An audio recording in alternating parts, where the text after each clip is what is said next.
Assalamualaikum warahmatullahi wabarakatuh.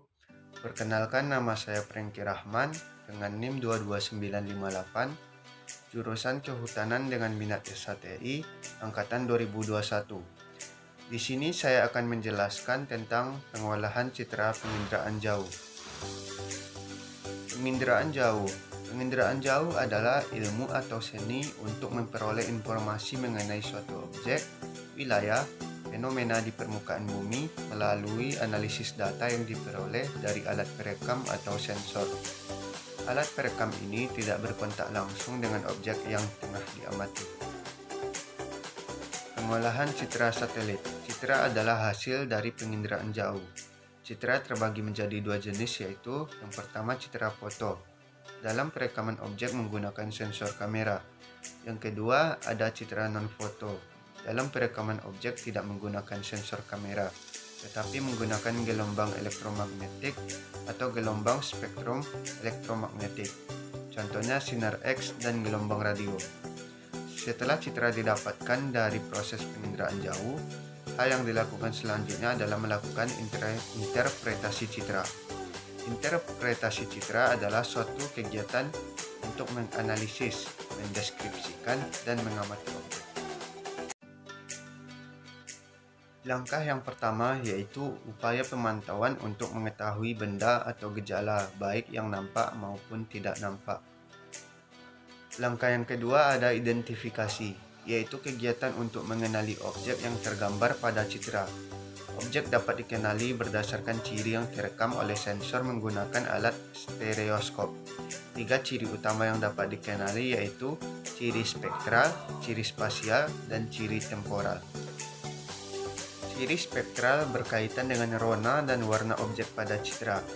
Ciri spasial berkaitan dengan ruang meliputi tekstur, bentuk, ukuran, pola, bayangan, dan asosiasi. Ciri temporal berkaitan dengan waktu pada saat perekaman. Selanjutnya ada analisis, yaitu mengelompokkan objek yang sudah diamati.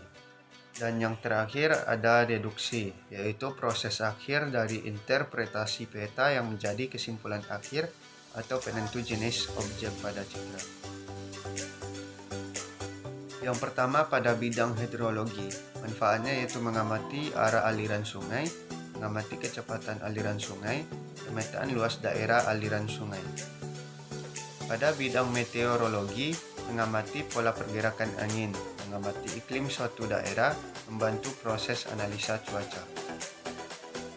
Pada bidang oseanografi, ini mengamati gelombang air laut dan pasang surut, pemetaan potensi sumber daya laut, pemantauan perubahan pantai akibat abrasi atau sedimentasi.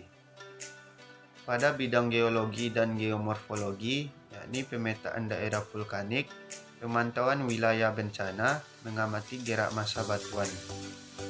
Pada bidang perencanaan, penentuan lokasi pembangunan suatu infrastruktur publik, penentuan rute perjalanan transportasi publik sebagai bahan kajian suatu lahan. Nah, dapat kita lihat bahwa pengolahan citra penginderaan jauh berperan sangat penting saat ini untuk membantu manusia di berbagai macam bidang, seperti bidang meteorologi, hidrologi, geologi, atmosfer, sampai perencanaan wilayah. Berkembangnya teknologi secara pesat membuat hasil resolusi citra semakin baik dengan biaya yang semakin murah. Mungkin hanya itu yang dapat saya jelaskan. Sekian dari saya ucapkan terima kasih. Assalamualaikum warahmatullahi wabarakatuh.